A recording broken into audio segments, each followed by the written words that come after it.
Hello my dear students, welcome back to my YouTube channel.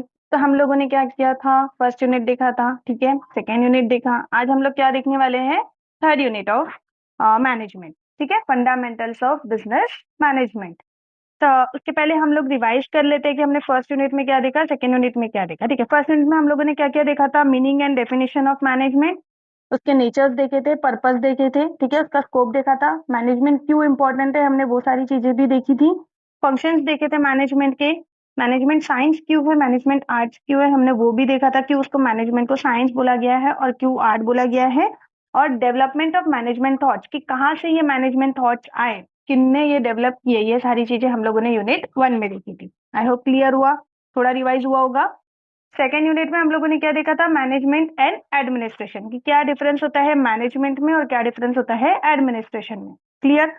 तो उसमें हम लोगों ने मैनेजमेंट के इथिक्स देखे थे, मैनेजमेंट का कल्चर कैसा होना चाहिए, मैनेजमेंट का एनवायरमेंट कैसा होना चाहिए, वो सारी चीजें देखी। प्रोफेशनल क्यों बोला गया है, क्यों मैनेजमेंट को प्रोफेशनलिज्म दिया हुआ, प्रोफेशनल वर्ड दिया गया है, वो सारी चीजें हम लोगों ने इसमें देखी। और इसमें मैनेजरियल की स्किल्स देखी कि एक मैनेजर कैसा होना चाहिए, कैसे वो अपने एम्प्लॉयज को हैंडल करता है। क्लियर? अब हम लोग क्या देखेंगे? यूनिट 3। चलो, अब हम लोग क्या करते हैं? यूनिट 3 स्टार्ट करते हैं। अब इसमें हम लोग क्या क्या देखेंगे? कंसेप्ट, ऑब्जेक्टिव्स, ठीक है, नेचर। क्या क्या देखेंगे आप इसमें? कंसेप्ट, ऑब्जेक्टिव्स, प्लानिंग के नेचर, प्लानिंग के टाइप्स, प्रोसेस और इम्पोर्टेंस एंड लिमिटेशन, कि जब आप मैनेजमेंट कर रहे हैं तो मैनेजमेंट में मैनेजमेंट प्लानिंग। यूनिट 1 में हम लोगों ने क्या देखा था? मैनेजमेंट के इंट्रोडक्शन, कि मैनेजमेंट क्या होता है। सेकेंड यूनिट में हमने क्या देखा? मैनेजमेंट और एडमिनिस्ट्रेशन में फर्क क्या है, कि मैनेजमेंट के कौन पर्सन होते हैं और एडमिनिस्ट्रेशन पर्सन कौन होते हैं। क्लियर? अब हम लोग देखेंगे कि मैनेजमेंट में प्लानिंग क्या है, ठीक है, मैनेजमेंट की प्लानिंग कैसे होती है, तो उसका हम लोग कंसेप्ट देखते हैं।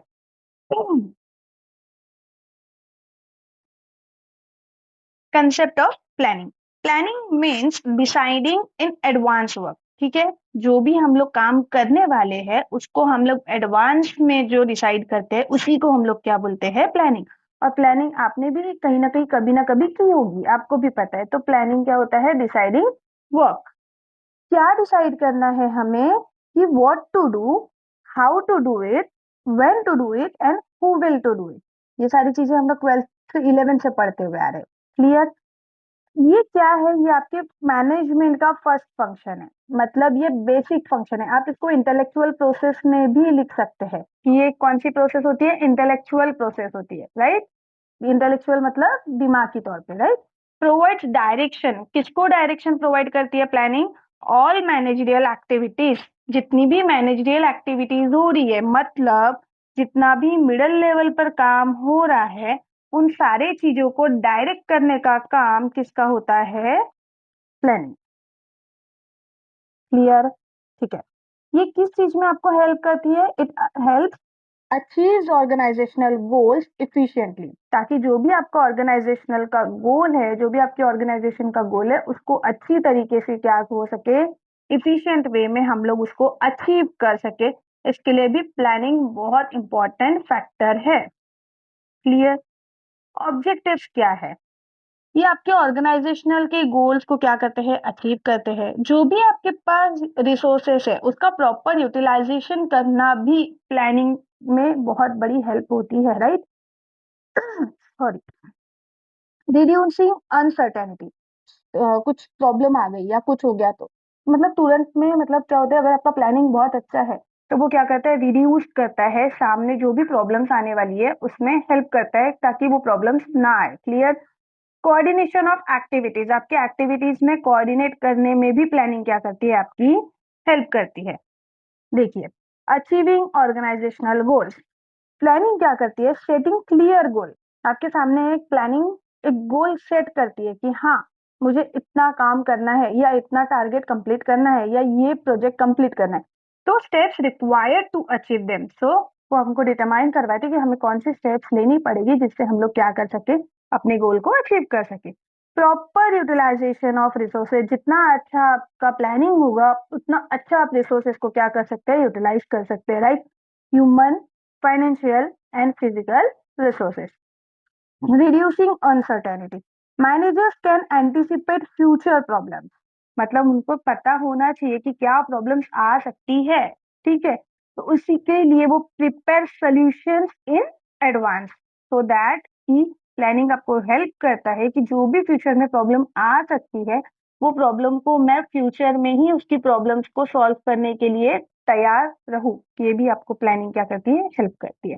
कोऑर्डिनेशन ऑफ एक्टिविटीज, जो भी आपकी एक्टिविटीज है उसमें कोऑर्डिनेट करना, planning brings coordination among different department, top level, middle level, lower level, तो ये तीनों में आपको कोऑर्डिनेट करने के लिए भी प्लानिंग बहुत ज्यादा हेल्प करती है। क्लियर? अब हम लोग क्या देखेंगे, nature of planning. Clear? Goal oriented होता है, आपको पता है प्लानिंग क्या है, गोल ओरिएंटेड है। विदाउट प्लानिंग आप लोग कुछ कर सकते हैं क्या? नहीं। आपको गोल पता है क्या? नहीं। तो ये कैसा प्रोसेस होता है, गोल ओरिएंटेड प्रोसेस है, कंटिन्यूअस प्रोसेस है। प्लानिंग का नेचर क्या होता है, कंटिन्यूअस है। मैंने एक बार प्लानिंग कर लिया, उसके बाद मैं सेकंड में प्लानिंग नहीं करूंगी क्या? नहीं, मैं फिर प्लानिंग करूंगी। अगर कोई प्रॉब्लम आता है फिर मैं प्लानिंग करूंगी, कोई सेकंड प्रोजेक्ट आता है फिर मैं प्लानिंग करूंगी। मतलब प्लानिंग क्या है, कंटिन्यूअस प्रोसेस है। Keep making new plans according to changing situation, जैसे जैसे सिचुएशन चेंज होगा मैं प्लानिंग चेंज कर दूंगी, right. Future oriented, future oriented क्यों बोला गया है, क्योंकि मुझे मेरे प्लानिंग से मेरा फ्यूचर दिख रहा है कि अगर मुझे कुछ यूनिट कंप्लीट करनी है या कोई प्रोजेक्ट कंप्लीट करना है तो मैं उसको कितने दिन में कर सकती हूँ, कितने एम्प्लॉयज लगेंगे, कितना पैसा लगेगा, कितना रिसोर्सेस लगेगा, ये सारी चीजें मुझे हेल्प करती है फ्यूचर ओरिएंटेड। इसलिए प्लानिंग बहुत इंपॉर्टेंट है। जब आपका बेस बहुत अच्छा होता है तो आपका पूरा प्रोसेस बहुत अच्छा होता है। आपने सुना होगा जब हमारा बेस बहुत स्ट्रांग होता है तब हमारा पूरा प्रोसेस बहुत अच्छा होता है। तो वैसे ही मैनेजमेंट का बेस क्या है, प्लानिंग, इसीलिए इसको फर्स्ट फंक्शन ऑफ मैनेजमेंट ऐसे बोला गया है। Clear? Try to predict future opportunities and problems in advance, involve decision making, ये किस चीज में इन्वॉल्व होता है, प्लानिंग डिसीजन मेकिंग में। Planning requires selecting the best option from different alternatives, इसका मतलब होता है कि जैसे मेरे पास अगर 4 ऑप्शंस है तो मुझे ये चूज करना है मेरे प्लानिंग के अकॉर्डिंग कि मेरे लिए क्या बेस्ट है, मेरे लिए मतलब मेरे ऑर्गेनाइजेशन के लिए क्या बेस्ट है, मुझे जो गोल अचीव करना है उसके लिए क्या बेस्ट है। क्लियर? तो I therefore decision making is an important part of planning. Clear? जितना अच्छा आपका डिसीजन होगा, जितना अच्छा आपका प्लानिंग होगा, उतना अच्छा आपका फ्यूचर का गोल होगा और उतनी इफिशिएंटली और इफेक्टिवली आप क्या कर सकते हैं, अपने गोल को अचीव कर सकते हैं। आई होप क्लियर हुआ हो। फ्लेक्सिबल एंड डायनामिक, ये फ्लेक्सिबल नेचर का है। मैंने एक बार प्लानिंग कर ली, अब मैं चेंज नहीं करने वाली। पॉसिबल है? नहीं, मैं चेंज कर सकती हूँ ना, मैं कभी भी चेंज कर सकती हूँ। तो ये कैसा होता है, फ्लेक्सिबल नेचर का है। Clear? Planning should be flexible to adjust to changing situations, plans can be modified, क्या कर सकते हैं हम लोग, उसको मॉडिफाइड कर सकते हैं ड्यू व्हेन द एनवायरमेंट और कंडीशंस चेंज, जब भी आपका एनवायरमेंट या कंडीशंस चेंज होता है तो आप क्या कर सकते हैं, प्लानिंग को चेंज कर सकते हैं। इसीलिए इसको बोला गया है ये फ्लेक्सिबल और डायनामिक नेचर का है। डायनामिक का मतलब होता है चेंजेबल। क्लियर? आई होप आपको नेचर ऑफ प्लानिंग समझा हो। अब अब हम लोग देखते हैं टाइप्स ऑफ प्लान्स। ठीक है, आप लोगों के पास 5 प्लान्स हैं। First one is strategic plan, second one is tactical, third one is operational, standing and single use plans. इसको हम लोग डिटेल में पढ़ते हैं। स्ट्रेटेजिक प्लान, स्ट्रेटेजिक प्लान जो टॉप लेवल मैनेजमेंट आप लोगों को सिखा, टॉप लेवल मैनेजमेंट करता है वो सारे प्लान्स, ठीक है, उसी को हम लोग क्या बोलते हैं, स्ट्रेटेजी। आप लोग इसको कैसे याद रखेंगे, स्ट्रेटेजी, हम लोग बोलते हैं ना, हम लोग जितनी अच्छी हमारी स्ट्रेटेजी रहेगी उतना अच्छा हम लोगों का डेवलपमेंट होगा या उतना अच्छा हम लोग ऑर्गेनाइजेशनल गोल को अचीव कर सकते हैं। तो उससे आप लोग याद रखेंगे, अगर स्ट्रेटेजिक प्लान पूछा गया है तो वो टॉप लेवल मैनेजमेंट करता है। ठीक है, ये कैसा होता है, ये लॉन्ग टर्म प्लान के लिए बनाया जाता है। ठीक है, जब भी आपको लॉन्ग टर्म प्लान करना है तो लॉन्ग टर्म प्लान कौन डिसाइड करता है, top level management. They focus on achieving overall organisational goals and future growth. किस पे फोकस करते हैं वो, ओवरऑल ऑर्गेनाइजेशनल गोल्स पे। टैक्टिकल प्लान्स, टैक्टिकल प्लान्स कौन हैंडल करता है, मिडिल लेवल मैनेजमेंट। ये क्या करते हैं, मीडियम टर्म प्लान्स जो होते हैं, मतलब जो बीच के प्लान्स होते हैं, ठीक है, मिडिल लेवल इसको प्रिपेयर करता है। ये इम्प्लीमेंटिंग और सपोर्टिंग के लिए हेल्प होता है। क्लियर? ऑपरेशनल प्लान किस चीज के लिए, ऑपरेशन, हम लोग ऑपरेशन कर रहे हैं, ऑपरेशन कर रहे हैं मतलब डे टू डे एक्टिविटीज को फुलफिल कर रहे हैं। आप लोग नाम से याद रखिएगा सो दैट कि आपको एक्सप्लेन करते वक्त इजी जाए। क्लियर। स्ट्रेटेजिक प्लान, मैं स्ट्रेटेजी यूज कर रही हूँ, स्ट्रेटेजी कौन यूज करता है? टॉप लेवल मैनेजमेंट, ऐसे याद रखिएगा। टेक्टिकल प्लान इंप्लीमेंट करना है, इंप्लीमेंट कौन करता है? Manage middle middle level management. Clear. फिर मैं ऑपरेशनल बोल रही हूँ, ऑपरेशन कौन करते हैं? लेबर्स लोग। क्लियर, मतलब डे टू डे एक्टिविटीज करने वाले, तो वो कौन हो गया? Lower level management. Day to day activities to ensure smooth and efficient operation, so that कि आपका ऑपरेशन कैसा हो सके? स्मूथ और इफिशियंट हो सके। स्टैंडिंग प्लान्स, स्टैंडिंग प्लान्स मतलब रिपीटेड बेसिस पे होता है। क्लियर, ये कौन सा प्लान है? एग्जाम्पल आपकी पॉलिसीज हो गई, प्रोसीजर्स हो गए, रूल्स हो गए, जो डे टू डे बेसिस पे चेंज होते रहते हैं, तो वो क्या बोलते हैं हम लोग? Repeatedly in the organisation. Single use plan, single use plan मतलब मेरा एक प्रोजेक्ट है, ए प्रोजेक्ट चालू है, तो बस उसी को फुलफिल करने के लिए मैंने कुछ प्लान्स बनाए हुए हैं, that is single use plan. आपके नाम में ही दिया हुआ है single use plan. I hope clear हुआ हो। They are use only once, not repeated. अब हम लोग देखते हैं स्टेजेस ऑफ प्लानिंग। ठीक है। सेटिंग ऑब्जेक्टिव, फर्स्ट स्टेज कौन सी है आपकी? ऑब्जेक्ट को क्या करना है? सेट करना है। डेवलपिंग प्रीमाइसेस, आप लोगों को प्रीमाइसेस को क्या करना है? फिर डेवलप करना है। अजम्पशंस बनाने हैं कि मुझे फ्यूचर में कैसा गोल चाहिए, that is making assumptions about the future. Clear. Second third process आपकी क्या रहेगी? आपको अल्टरनेटिव्स को क्या करना है? आइडेंटिफाई करना है। That is 1 2 3 4, I have 4 alternatives, तो आप लोगों को इसमें से जो बेस्ट अल्टरनेटिव होगा वो आपको चूज करना है। क्लियर। फिर आपको इवेल्युएट करना है, पहले यहाँ पे आपको आइडेंटिफाई करना है। थर्ड प्रोसेस आपकी क्या है? आपको चीजों को आइडेंटिफाई करना है। और फोर्थ प्रोसेस में आपको क्या करना है? इवेल्युएट करना है कि अब इसमें से कौन से ऑप्शंस का प्रॉज होगा और कौन से ऑप्शंस का कॉन्स होगा, मतलब कौन से इफेक्ट्स पॉजिटिव है और कौन से नेगेटिव है। क्लियर। उसके हिसाब से मुझे मेरे गोल के लिए कौन सा बेस्ट है वो ऑप्शन चूज करना है। That is analysing pros and cons of each option.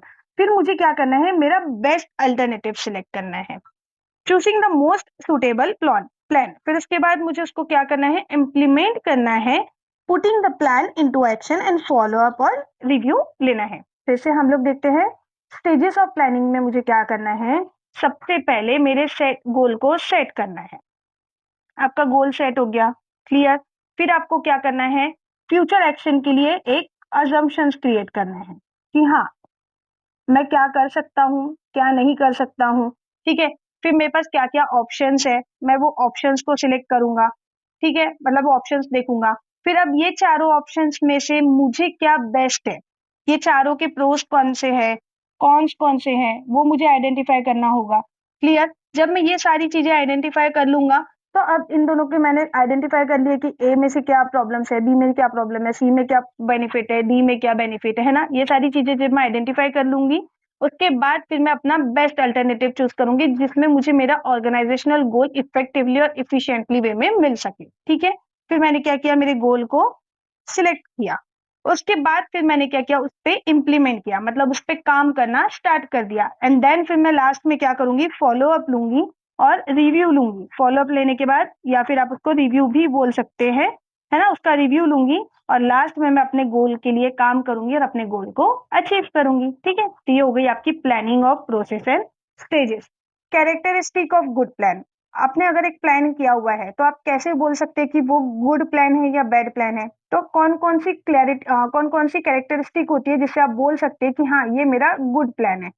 First one is clarity. आपका प्लान जो भी है एकदम क्लियर होना चाहिए। क्लियरिटी का मतलब होता है एकदम क्लियर कि हाँ मुझे ये इसके बाद करना है। ठीक है। The plan should be clear and easy to understand. जैसे अगर आप वो प्लान किसी और को बता रहे हैं, जैसे प्लानिंग कौन करता है? Top level management. फिर वो प्लान किसको बताया जाता है? मिडिल लेवल मैनेजमेंट को, राइट। तो आपका जो भी प्लान है वो एकदम इफेक्टिव और क्लियर होना चाहिए। फर्स्ट आपका पॉइंट, तब आप बोलेंगे कि हाँ ये मेरा गुड प्लान है। फ्लेक्सिबिलिटी होनी चाहिए कि मैं जब चाहूँ तब वो प्लान को चेंज कर सकती हूँ अकॉर्डिंग टू सर्कमस्टेंसेस या according to environment. Clear. The plan should be able to change according to situations. जैसे भी मेरी सिचुएशंस रहेंगी उसके हिसाब से मैं क्या करूंगी? अपने प्लान को चेंज करूंगी। फ्लेक्सिबल का मतलब होता है चेंज। प्लान हमेशा सिंपल होना चाहिए, बहुत ज्यादा ऐसे कॉम्प्लिकेटेड नहीं होना चाहिए, घुमा फिरा नहीं होना चाहिए। ठीक है। The plan should B simple and practical. ऐसा प्लान करो जो इम्प्लीमेंट करने के लिए इजी हो। Clear?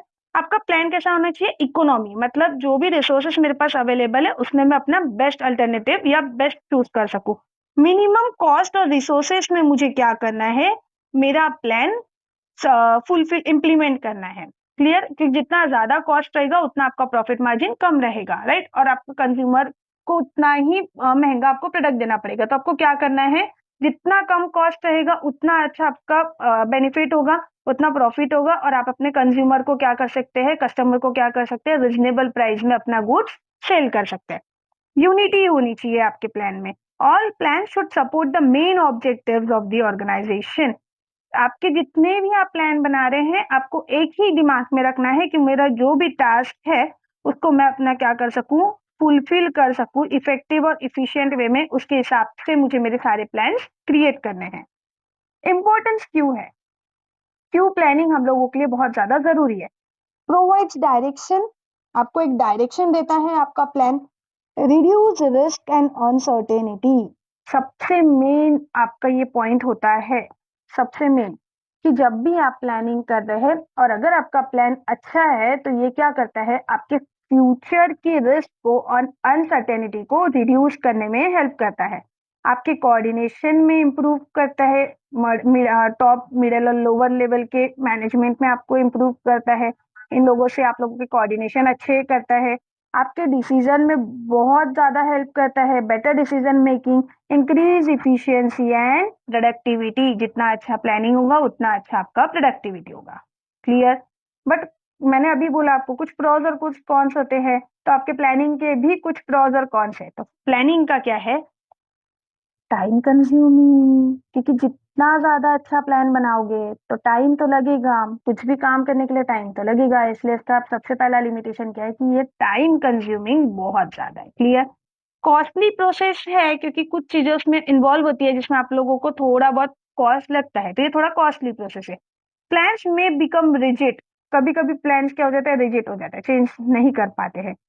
Depends on future information, जो भी फ्यूचर की इंफॉर्मेशन है उस पर डिपेंड करता है कि आपका प्लान कैसा है, right? Unexpected changes affect plans, अगर कुछ चेंजेस मुझे करने पड़े, अनएक्सपेक्टेड थे मेरे लिए, तो उससे क्या होगा, मेरे प्लान्स को अफेक्ट होना स्टार्ट हो जाएगा। Clear? Strategic planning, planning India में क्यों स्ट्रेटेजिक प्लानिंग हम लोग यूज करते हैं? क्योंकि इंडिया में ग्लोबलाइजेशन एंड कंपटीशन को ध्यान में रखते हुए हम लोग स्ट्रेटेजिक प्लानिंग यूज करते हैं, क्योंकि जितना अच्छा आपका स्ट्रेटेजिक प्लानिंग रहेगा उतना अच्छा आप लोग अपने ग्लोबली और ग्लोबली क्या कर सकते हैं, खेल सकते हैं, या फिर आप कॉम्पिटिटर्स को अच्छा कंपटीशन दे सकते हैं। लाइक टाटा, रिलायंस, इन्फोसिस क्या करते हैं, स्ट्रेटेजिक प्लानिंग को यूज करते हैं, सो दैट कि वो अपना ग्रोथ कर सके और ग्लोबल कंपटीशन जो चल रहा है उसमें उतर सके और अपना बेस्ट परफॉर्म कर सके। क्लियर? आई होप आपको ये वीडियो क्लियर हुआ होगा, आपको ये सारे पॉइंट्स क्लियर हुए होंगे। अब हम लोग क्या देखेंगे, यूनिट 4 नेक्स्ट वीडियो में। मिलते हैं नेक्स्ट वीडियो में। Bye bye guys.